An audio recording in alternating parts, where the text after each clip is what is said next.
वक्त हुआ हमारे हॉट इशू का और खान की कॉल, हुकूमत का ओवर रिएक्शन।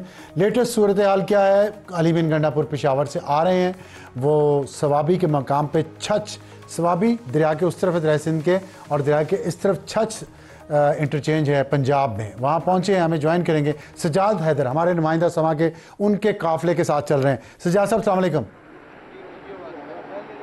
जी वालेकुम सलाम। कितने लोग हैं तकरीबन इस वक्त काफ़िले के साथ?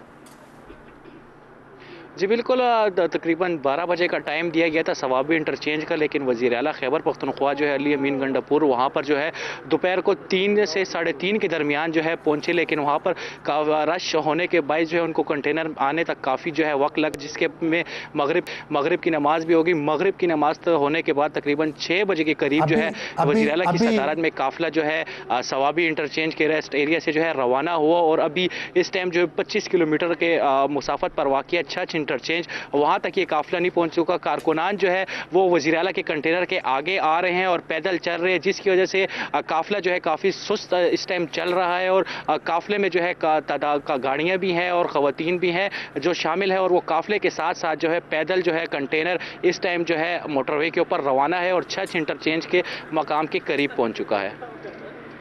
अच्छा, कितने लोग होंगे आपके ख्याल में गंडापुर साहब के साथ?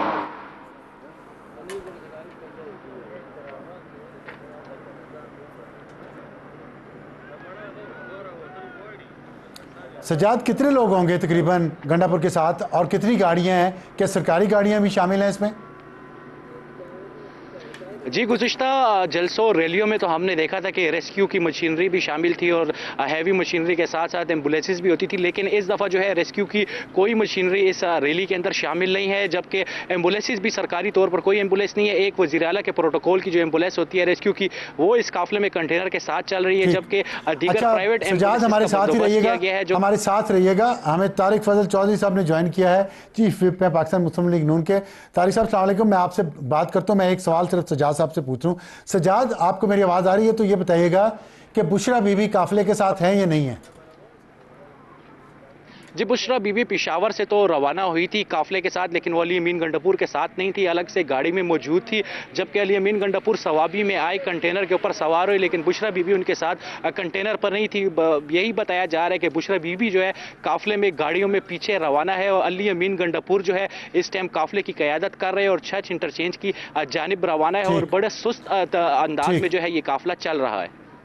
बड़े सुस्त अंदाज में है। बहुत शुक्रिया बात करने का तारिक फजल चौधरी साहब। बहुत सुस्त अंदाज में काफिला आ रहा है, और इसका मतलब है ये तो कल ही पहुंचेंगे, तो हमारी इस्लामाबाद और पिंडी में रहने वाले लोगों की ज़िंदगियां मुश्किलात का शिकार हैं। कल से, कल पहला दिन, आज दूसरा दिन, कल तीसरा दिन हो जाएगा। तो क्या खोया और क्या पाया हुकूमत ने इसमें से?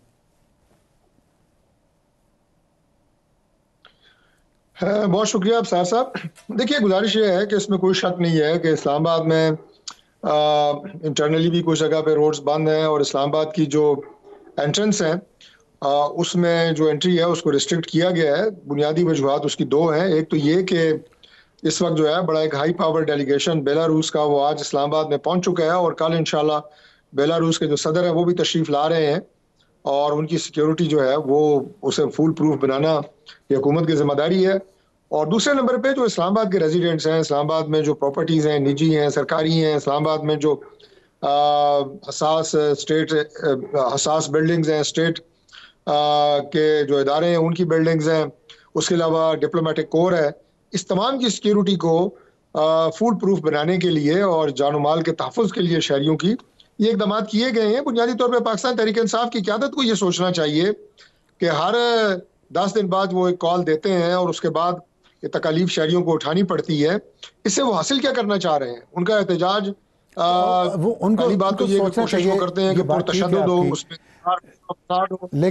लेकिन मसला ये है कि अभी हम फवाद चौधरी से भी बात कर रहे थे और मुज़ाकरात की बातचीत की बात हो रही थी, तो उन्होंने कहा कि हुकूमत कोई इनिशिएटिव लेती नहीं है। तो आपका कोई इनिशिएटिव है? मोहसिन नकवी कोई बातचीत कर रहे हैं बिहाइंड द कर्टन्स अली अमीन गंडापुर से?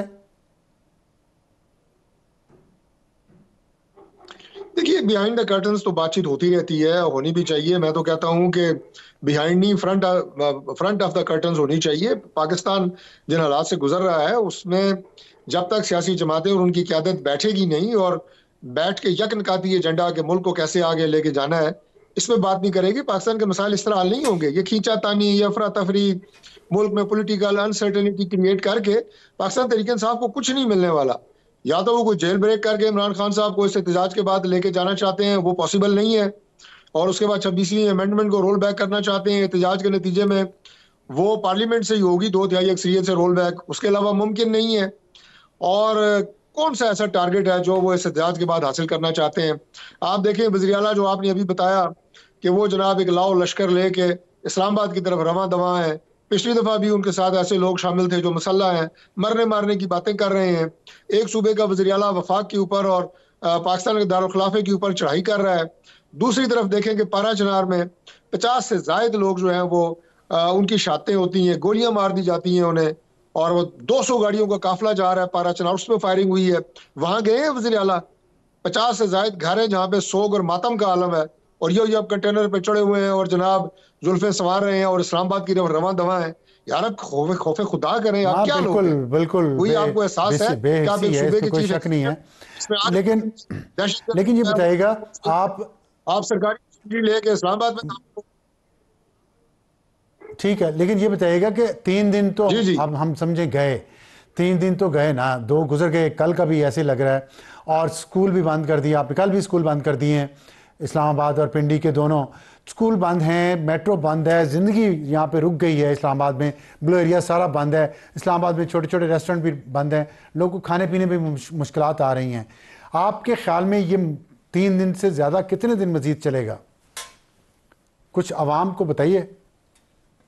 देखिए 3 दिन से ज्यादा तो इनका हमेशा की तरह इनका जो एहतजाज है इसने ठुस होना है। और आज इस्लामाबाद में, पिंडी में, पंजाब के बाकी अजला देखें कहाँ पे कोई निकला है, कहाँ पे कोई रैली आई है, कहाँ पे कोई, ये जो एक फजूल बात है कि एहतजाज के बाद इमरान खान रिहा हो जाएगा, ये नाकाबिल अमल बात है। लोगों को समझ है इस बात की किस तरह के इमरान खान ने रिहा अदालत से होना है, इस तरह के एहतजाज से नहीं होना। लेकिन इसका जवाब तो पाकिस्तान तहरीक इंसाफ की क़यादत से आप लें कि आप लोगों की जिंदगियों के अंदर आप एक्सपेक्ट क्या कर रहे हैं? जो है मैं वो उनसे पैदा करवा बात की है, लेकिन आप क्या एक्सपेक्ट कर रहे हैं? आपकी प्लानिंग क्या है कि 3 दिन से ज्यादा ये चले तो फिर क्या होगा? देखिए हमारा काम है कि जब तक ये फसाद खत्म नहीं होता उस वक्त तक इस्लामाबाद की हिफाजत, इस्लामाबाद के शहरियों की जानो माल की हिफाजत और रेड जोन की हिफाजत। आप बता दें अफसार साहब, अगर इस्लामाबाद को खुला छोड़ दिया जाए तो ये जो मॉब आ रहा है, मैं ऐसे कोई पॉलिटिकल वर्कर नहीं कह रहा, मॉब कह रहा हूँ, हुजूम कह रहा हूँ, क्राउड कह रहा हूँ, पुरतशद्दुद बातों के बाद इनको इकट्ठा करके जो वज़ीर आला ला रहा है, इनके हवाले इस्लामाबाद कर दें।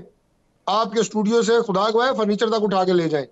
अब क्या बात कर रहे हैं? इस्लामाबाद को और यहाँ के अवाम को, यहाँ की प्रॉपर्टीज को तहफ़्फ़ुज़ देना, ये हुकूमत की जिम्मेदारी होती है, और वो जिम्मेदारी हम अदा कर। हमारा स्टूडियो तो जाहिर है पहले आएगा उनके टारगेट पे, क्योंकि हम तो आगे बैठे हुए हैं, लेकिन उसके बाद बारी तो आप लोगों की वजारतों की आएगी। देखिए मैंने आपका स्टूडियो से मुराद ये है कि आपसे बात कर रहा हूं तो आपकी मिसाल दी है, मैंने तमाम सरकारी निजी अमलाक की बात की है, प्राइवेट प्रॉपर्टीज की बात की है कि आप हुजूम के सामने आप इस्लामाबाद को उनके हवाले तो नहीं कर सकते। फिर उसके बाद सर आपका रेड जोन है, तो इसलिए जो शहरियों की जिंदगी में मुश्किलात है, मुझे उसका अंदाजा है। मैं खुद इस्लामाबाद का रेजिडेंट हूँ, आज मैं फिरता रहा हूँ शहर में, मैं देखता रहा हूँ कोई इसके अलावा कोई हिकमत अमली नहीं थी क्या? आप बातचीत कर लेते, मतलब आप बंद कर देते, वो कहते हम आ रहे हैं, आप शहर को बंद कर देते हैं। अब वो इस पे प्राइड ले रहे हैं कि देखिए हमारे लीडर के कहने पे पूरा पाकिस्तान बंद हो गया, जेल के अंदर से वो पाकिस्तान बंद करवा देता है, जैसे अल्ताफ हुसैन कराची बंद करवाया करते थे। तो क्या इसका अंजाम क्या होगा? अल्ताफ हुसैन जैसा, या कोई वाकई यहाँ पे आप लोग मुज़ाकरत करेंगे? मैंने ये बात सुनी है जो आपने कही है कि उन्होंने कहा जी के रास्ते बंद हो गए और हमने अपना टारगेट अचीव कर लिया है। तो इसका मतलब है कि उन लोगों का टारगेट ये था कि रास्ते बंद करवाएं, उनका टारगेट ये था कि लोगों की जिंदगी में मसाइल पैदा हो। अगर ये टारगेट था उनका, फिर तो यकीनन उन्होंने हासिल कर लिया है। लोगों की जिंदगी में मुश्किलात आई हैं, लोगों को आमदोरफ्त में प्रॉब्लम हो रही है। अगर वो ये टारगेट अचीव करना चाह रहे थे तो मैं उन्हें सैल्यूट पेश करता हूँ। लेकिन अगर वो जो इनकलाब की और इमरान खान को रिहा होने की बातें और बाकी कर रहे थे, उस टारगेट के तो वो करीब भी नहीं है, ना पहुंच सकते हैं। ये अफरा तफरी और इंतशार की सियासत तासुर से ये जो कुछ बन हासिल रहा नहीं है, होने वाला। उन्हें होश के नाखून लेने पड़ेंगे। एक तासुर ये जो बन रहा है कि ओवर रिएक्शन इतना हुकूमत ने दिखाया कि हुकूमत लगता है कि घबरा गई है, इसका असर मार्केट पे कल पड़ेगा, स्टॉक मार्केट पे। वैसे जनरल बिजनेस जो सेंटीमेंट है, बेलारूस का सदर भी कल आ रहे हैं, तो एक हुकूमत की पोजीशन वीक तो लगती है ना इतना ओवर रिएक्शन जब करते हैं तो। अफसार साहब, अगर आप किसी के प्राइवेट घर के बाहर को 2 सिक्योरिटी के गार्ड देख लें तो उसका ये मतलब नहीं होता कि वो घबरा गया है। अगर बैंक के मैनेजर किसी बैंक के बाहर आपको 10 सिक्योरिटी गार्ड नजर आए तो उसका ये मतलब नहीं होता कि बैंक का मैनेजर घबरा गया है। ये सिक्योरिटी मेजर्स आपने हर सूरत में लेने हैं बाइसियत गवर्नमेंट, कोई भी गवर्नमेंट होगी। मैंने वो तमाम चोर चौकन डाकों के लिए रखे होते हैं ना उन्होंने, शहरियों की जानों माल वालों की, ने, वो कुछ सरकारी, वो कोई सियासी वर्करों के लिए नहीं रखे होते ना, वो चोरों डाकों के लिए रखे होते हैं। जिम्मेदारी वो हमारी मजबूरी है। नहीं, चोरों और डाकुओं के लिए नहीं, फितने और फसाद और इंतशार वालों के लिए भी रखे होते हैं ना, जो लॉ एंड ऑर्डर की सूरत हाल को खराब करें, जो जलाओ घराव की बातें करें। और वो मनाजर इससे पहले इस्लामाबाद में हम देख चुके हैं कि इन्होंने जलाओ घराव भी किए, इन्होंने हर तरह का फितना और फसाद जो सियासत के अंदर मुमकिन था वो इन लोगों ने किया है। आप वज़ीर आला की बातें सुने, ये बात उन्हें परवाह है कि फेडरेशन क्या चीज, एक सवाल आपसे, उन्हें परवाह है इस बात क्या चीज होती है। जी जी, एक सवाल पूछना चाहता हूं कि आपके ख्याल में, हुकूमत है, आप ज़ाहिर ताकत में हैं, तो आपके ख्याल में ये जो कुछ कर रही है पीटीआई और इसके अली मीन गंडापुर और बुशरा बीबी, आप समझते हैं कि इन मुजाहिरों को आप कुचल देंगे, कुचल देना चाहिए, या कोई और भी हिकमत अमली है, मतलब बातचीत के ज़रिए कुछ ले कुछ दे के उसूल पे तय करके भी आप आगे बढ़ सकते हैं? क्या रास्ता आपका फाइनल है? पहली बात तो ये में है, ताकत में नहीं है, जिम्मेदारी में है। ये जिम्मेदारी है जो हम अदा कर रहे हैं। दूसरी बात यह है ठीक कि जो मुजाहरे होते हैं उन्हें नहीं कुचलना चाहिए। जो पुरअमन टेस्ट होते हैं वो हर एक का आईनी हक है, उसका देना चाहिए, मैं मानता हूं इस बात को। लेकिन क्या ये पुरअमन एहतजाज है? मुझे आप बता दें पूरी अपनी ईमानदारी से, क्या वो पुरअमन एहतजाज की बात कर रहे हैं? वो तो पुरतशद्दुद अलगार की और चढ़ाई की बातें कर रहे हैं, इस्लामाबाद को फतह करने की बातें कर रहे हैं। तीसरी बात, इसलिए उसका रास्ता रोकना जरूरी है। तीसरी बात जो आपने की, बिल्कुल मुज़ाकरात के जरिए, बातचीत के जरिए, अफ़हम तफ़हीम के जरिए मामलात को आगे चलाना चाहिए, लेकिन ताली दोनों हाथों से बचती है। हम तो तैयार हैं, पहले भी पैगाम भेज चुके हैं, बाद में भी। लेकिन इमरान खान साहब के अंदर जो खुद पसंदी का एलिमेंट है, जो तकब्बर का एलिमेंट है, वो उन्हें नीचे उतरने नहीं देता कि वो अपने लीडर्स को कहें कि आप बातचीत करें। बातचीत के मराहल होते हैं। लेकिन आज असेंबली में चौधरी से भी हमने बात की है, शेर अब्दुल मरवत से भी, शुएब शाहीन से भी, बहुत सारे लोगों से आप बात करते रहे हैं पिछले दिनों में। उनका जो मुझे इंप्रेशन मिला है वो ये है कि जो कुछ खान साहब इस कहने के बावजूद कि मैं सिर्फ एस्टेब्लिशमेंट से बात करूंगा, पीटीआई कहीं ना कहीं राजी है कि हुकूमत को इनिशिएटिव ले और उनसे मुज़ाकरात का आगाज़ करे। इंतज़ार वो कर रहे हैं लेकिन हुकूमत इनिशिएटिव नहीं ले रही। ये मेरा जो परसेप्शन है, इंप्रेशन है, ये ठीक है? तरफ से मैं बिल्कुल आपको क्लैरिटी से बता रहा हूँ, हमारी तरफ से इनिशिएटिव भी मौजूद है, विल भी मौजूद है, राब्ते भी किए गए हैं। लेकिन पीटीआई की जो लीडरशिप जेल से बाहर है, वो तो पता ही नहीं है हमारा लीडर कौन है। कभी पता लगता है जनाब के उमर अयूब साहब हैं, वो बातचीत, कभी पता लगता है बैरिस्टर कौर हैं। जब से जनाब बुशरा बीबी बाहर आई हैं, उनमें और अली अमीन गंडापुर में, आज भी आप देखें वो आगे जा रहे हैं, वो पीछे आ रही हैं। कुछ समझ ही नहीं उन्हें आ रही कि हमारी लीडरशिप है क्या और कौन है हमारा लीडर। इमरान खान साहब से तो बात करने के लिए, उनके लिए भी हम तैयार है। पहला निश्चित रख उधर रख ले, हमें इतराज नहीं। और मैं आपको एक बात कह दूं, पाकिस्तान के हालात ठीक, जब तक ये सियासी क़यादत बैठेगी